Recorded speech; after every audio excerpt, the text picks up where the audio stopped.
नाज़रीन इकराम, इंतहाई आम तरीन डेवलपमेंट्स हैं। पाकिस्तान पर एक मरतबा फिर से हमला करने की मंसूबाबंदी करने वाला और पाकिस्तान को नक्शे से मिटाने की धमकियां देने वाला भारत, जो इस वक्त ऑपरेशन सिंदूर 2.0 किसी भी लम्हे शुरू कर सकता है, वो भारत अब एक और जंग का आगाज कर चुका है। बदतरीन फजाई बमबारी और कयामत खेज मनाजर। भारत ने तबाहकुन एयर स्ट्राइक्स की हैं, ड्रोन स्ट्राइक्स की हैं, और भारतीय फजाइया ने पाकिस्तान के हाथों रुसवा होने का गुस्सा जो है वो अपने एक और पड़ोसी मुल्क पर उतार दिया है। लेकिन यह मामला इंतहाई पेचीदा है और भारत के लिए भी इंतहाई परेशान कुन है। ये सारी डिटेल्स आपके सामने रखनी है। अगर अभी तक आपने इस वीडियो को लाइक नहीं किया तो लाइक जरूर कर दें। कमेंट सेक्शन में पाकिस्तान जिंदाबाद का नारा जरूर लिखिएगा। और जिन लोगों ने चैनल को सब्सक्राइब नहीं किया उनसे मेरी यह दरखास्त है कि चैनल को भी लाजमी सब्सक्राइब कर लें।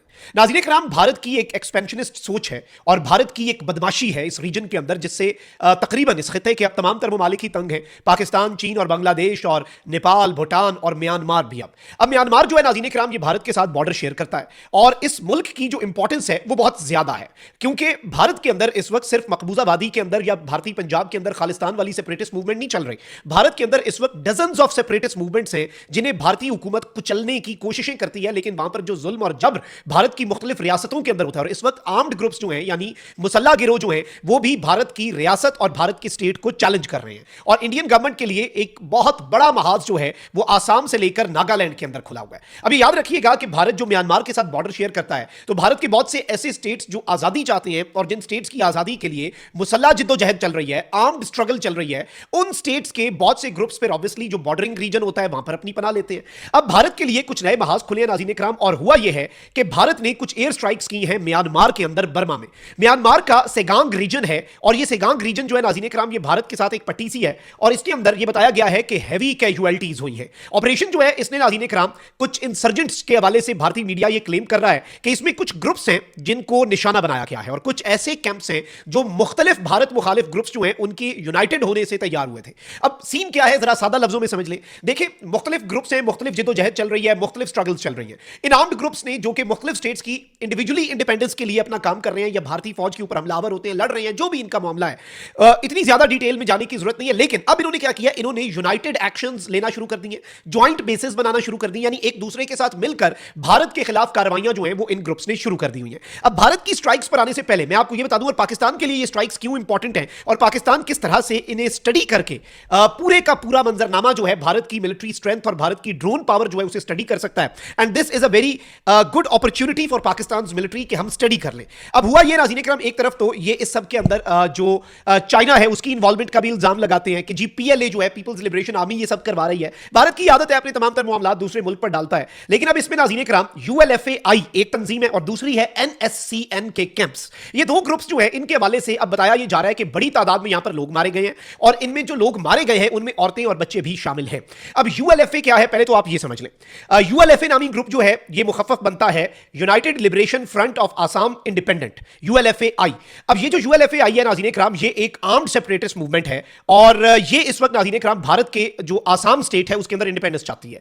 ये मूवमेंट जो है ये इलीगल इमिग्रेशन और रिसोर्सेज की जो एक्सप्लॉयटेशन है स्टेट की, उसके खिलाफ शुरू में स्टार्ट हुई थी और इसके अंदर फिर 2012 में दो धड़े बन गए थे। एक धड़ा जो था नाज़रीन इकराम वो ये कहता था कि प्रो टॉक्स थे, वो यानी वो कहते थे कि गुफ्तगू करनी चाहिए, और दूसरा फिर एक ग्रुप जो है वो इसमें यूएलएफए आई बन गया, आई फॉर इंडिपेंडेंट। इस ग्रुप ने कहा भाई कि हमने तो नहीं बात करनी भारतीय स्टेट के साथ, हमने लड़ना है। तो 1979 में ये तंजीम बनी थी और फिर 2012 में इस तंजीम के अंदर दो ग्रुप्स बन गए, एक मुज़ाकरात और दूसरा मुसल्ला जिद्दोजहद वाला। और अब ये नाज़रीन इकराम इनका ऑब्जेक्टिव सिंपल सा है। इस तंजीम को अगर आप पढ़ेंगे, कहते हैं कि भाई हम एक इंडिपेंडेंट सॉवरन मुल्क जो है आसाम का बनाएंगे जो कि भारतीय कंट्रोल से मुकम्मल तौर पर आज़ाद होगा। और ये कहते हैं कि जी आसाम जो है वो 1947 से जो इंडिया है उसने उसे कॉलोनाइज किया हुआ है और आसाम की आइडेंटिटी, कल्चर और रिसोर्सेज जो है जिसमें पत्ती है, जिसमें तेल है उनका, उसकी एक्सप्लॉयटेशन जो है वो ये करते हैं।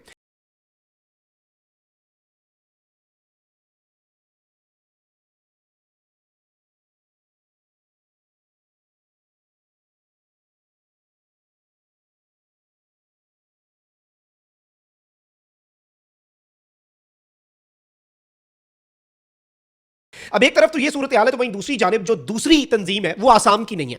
अब ये दूसरी तंजीम इसके साथ मिलकर इंडियन आर्मी के खिलाफ रिसेंट टाइम्स के अंदर एक्शन ले रही थी, और ये है NSCN-KYA। अब ये बड़ा कॉम्प्लिकेटेड सा नाम आपको लग रहा होगा, और मैं कोशिश कर रहा हूं कि आपको सादा लफ्जों में बताऊं, क्योंकि अगर हम इंडियन सेपरेटिस्ट मूवमेंट्स पे वीडियोस और व्लॉग्स करना शुरू तो हमें बहुत एक लंबी सीरीज चलानी पड़ेगी। मैंने इस पे एक पूरा थीसिस जो है वो किया हुआ है, so I have like worked on it a lot, लेकिन वो सारी चीजें मैं ओवरफ्लो विद इंफॉर्मेशन आपको अभी नहीं करना चाहता। अब ये जो दूसरी तंजीम है जिसके ऊपर भारत ने अटैक किया, ये है national socialist council of Nagaland, Khaplang Yung Aung. ये खलपंग युंग ओंग इसका आगे से ग्रुप है, और ये बेसिकली नाज़रीन इकराम ये भी प्रो सेपरेटिस्ट ग्रुप है। इसका ऑब्जेक्टिव ये है कि एक ग्रेटर सोवरन नागालैंड बनाया जाए, जो नागा इनहेबिटेड एरियाज जो हैं, जिनमें नागालैंड है, मणिपुर है, अरुणाचल है और इवन म्यांमार, इन सबको एक ग्रेटर नागालैंड नामी मुल्क जो है वो सॉवरन बनाए। और ये कहते हैं कि फुल सॉवरेनिटी होनी चाहिए, एथनिक यूनिटी होनी चाहिए, और नागा पीपल जो हैं उनके पास full right of self governance होना चाहिए, जो कि भारतीय स्टेट इन्हें नहीं देता। अब इसके अंदर ये कहते हैं कि जी इंडिया का ये मौकफ है कि PLA जो है वो इन्हें सपोर्ट करती है, पीपल्स लिबरेशन आर्मी। लेकिन बताया ये जा रहा है नाज़रीन इकराम कि अब भारत ने मैसिव ड्रोन स्ट्राइक्स जो है वो की हैं एंटी इंडिया इंसर्जेंट ग्रुप्स के ऊपर, और हैवी डैमेज और हैवी कैजुअलिटीज, और इसमें NSCN जो नागालैंड वाली काउंसिल है उसके एक टॉप कमांडर को भारत ने एलिमिनेट किया है। और ये ग्रुप्स जो है इन्होंने रिसेंटली आसाम राइफल्स, जो भारत का एक ग्रुप है फौज का, आसाम राइफल्स जो है उन्हें इन्होंने निशाना बनाया था, उन्हें इन्होंने टारगेट किया था। Now how this is important for Pakistan. अच्छा बाय द वे जो नागालैंड सोशलिस्ट काउंसिल है, national socialist council of Nagaland, उसने नाज़रीन इकराम ये एडमिट किया है कि 26 लोग, जिनमें 2 सीनियर लोग हैं और बच्चे और औरतें भी हैं, वो मारे गए हैं। और ड्रोन्स जो हैं वो नाज़रीन इकराम बताया ये जाता है कि वो अनआइडेंटिफाइड है, अननोन ड्रोन्स हैं। तो भारत ने इसमें सीक्रेसी रखी है, ऑफिशियली इसमें इंडिया ने कोई मौक़िफ़ नहीं दिया, बट ऑब्वियसली इस हवाले से यही कहा जा रहा है कि allegedly this is an Indian air strike, क्योंकि उसके अलावा तो नहीं। अच्छा, लेकिन अब यहाँ पर ये पाकिस्तान के लिए इंपॉर्टेंट क्यों है? एक तो ये कि इंडिया भी बहुत से महाजों पर बिजी है। इंडिया का मूड तो था पाकिस्तान को बहुत से महाजों पर बिजी करने का, इंडिया के तो अपने कट्टे बहुत खुले हुए हैं, हमें उसमें इन्वॉल्व होने की भी जरूरत नहीं है, नंबर 1। नंबर 2, जो सबसे इंपॉर्टेंट चीज है कि we have to study India की ये स्ट्राइक्स और इंडिया की जो एरियल पावर है और बाकी चीजें जो है, क्योंकि ये कब तक की इंडिया की तरफ से बहुत बड़ी ड्रोन स्ट्राइक है। भारतीय सलाहियतों को जांचने के लिए भी पाकिस्तान की मुसल्लह अफवाज के लिए इसे स्टडी करना बहुत जरूरी है, और पाकिस्तान बिलाशुबा इसके जो हमें हमारे इंटेलिजेंस सोर्सेज से, फिर ऑब्वियसली इसमें चाइना का एक बहुत यहाँ पर अच्छी सर्वेलेंस है, वहां से हमें जो इंफॉर्मेशन मिलेगी उसे पाकिस्तान यूटिलाइज कर सकता है। क्योंकि देखिए जो आपका एनिमी है उसकी सलाहियत को जानना बहुत जरूरी है और उसे अंडर एस्टिमेट ना करना बहुत जरूरी है। पाकिस्तान ने यही तो किया जिसकी वजह से पाकिस्तान को अपर हैंड मिला मई 2025 के कॉन्फ्लिक्ट में, और इस सब के अंदर भी we need to study this in depth and in detail, और ये एक मौका है। और भारत जो है उसने यूं लग रहा है कि पाकिस्तान के साथ जो